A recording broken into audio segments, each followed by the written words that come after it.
Hey, this is Real Talk. Today we look at personality. What is personality?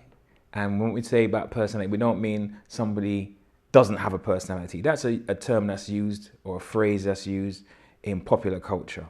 What we're talking about personality, we're talking about according to the dictionary definition. There's a number of definitions, but they all seem to have one thing in common.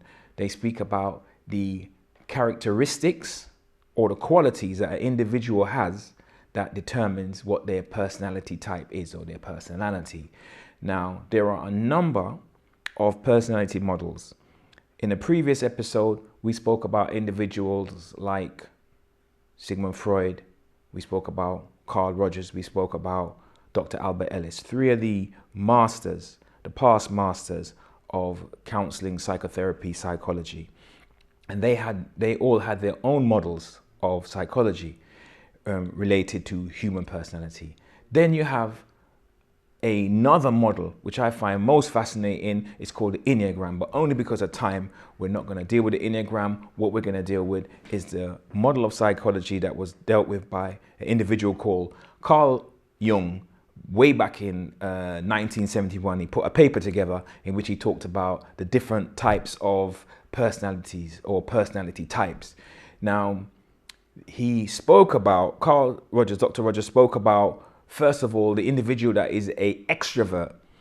And the extrovert, as we know, is a person that is more external, or their contact, their interaction is mainly dealt with in terms of the external world. They put their personality out there, so to speak, and that is how they vibe with the world.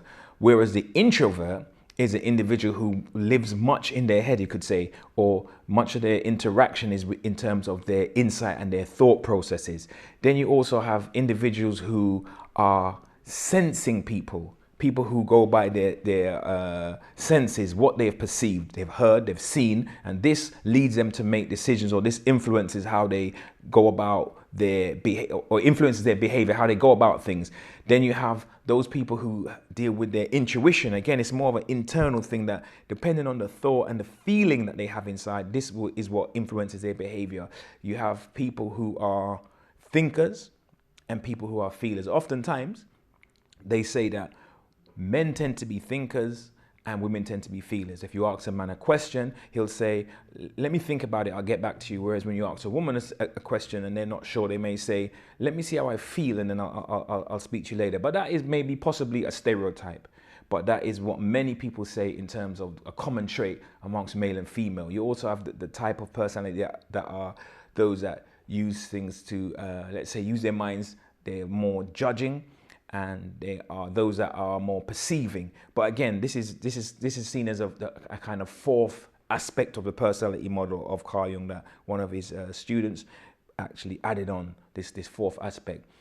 So within the personality types, there are what is known as analysts. Those people that use a thought process to come to their decisions, and it's a combination of the introvert, extrovert, sensing and intuition, thinking and feeling. There can be a combination of variants that bring about the analysts. Hence, there's four types of analysts. Then you have what is known as the diplomats. Again, it's the same four principles of introvert, extrovert, thinkers and feelers. These combinations can influence the diplomats, and hence you have four types of diplomats. Then you have the sentinels. Again, same principle at work. And finally, you have those that are known as the entrepreneurs, those that deal with the world in a certain way, but they are influenced by their perceptions or their judgments. And there's a combination of all. So people can be from different personality types and at the same time share similar qualities in certain spheres. Now, what's interesting is that ultimately, the strongest argument is that human beings have free will. But do we have entire free will? Or do we not have any free will and we live in a more, let's say, deterministic universe where external stimuli influences all our behavior? Or is it just internally we come about our behaviors and we come about our actions, and the influence is totally from inside?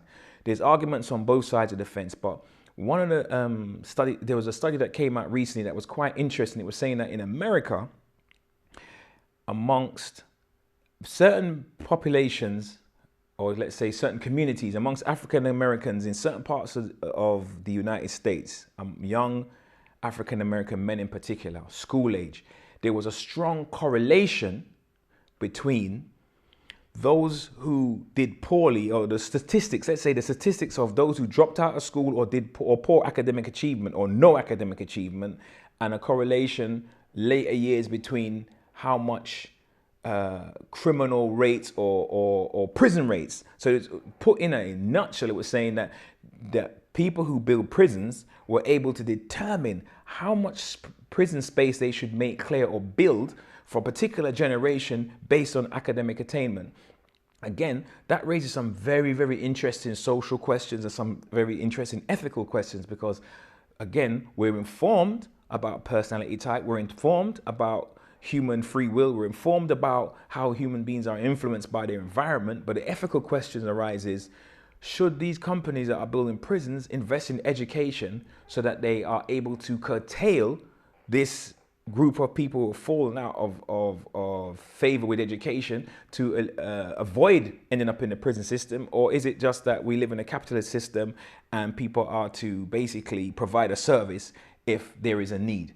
But ultimately, psychologists deal with very, very complex issues when it comes to the human mind, the human personality, human behavior. So it's difficult to forecast or predict 100%. However, when dealing with certain personality types, if you have a grip or a handle on a personality type, then it will be much easier on how to address or deal with individuals and put in business situations, put in educational situations, whether somebody is, for example, a kinetic learner, whether they learn audially much easier, whether they're more of a visual learner. These are the type of things that should be taken into consideration if you're providing education for young people, or if you are trying to provide business opportunity and you are trying to execute a particular program or particular package, dealing with individual. If you tailor your knowledge to the individual, it can bring about influence or bring about a positive project.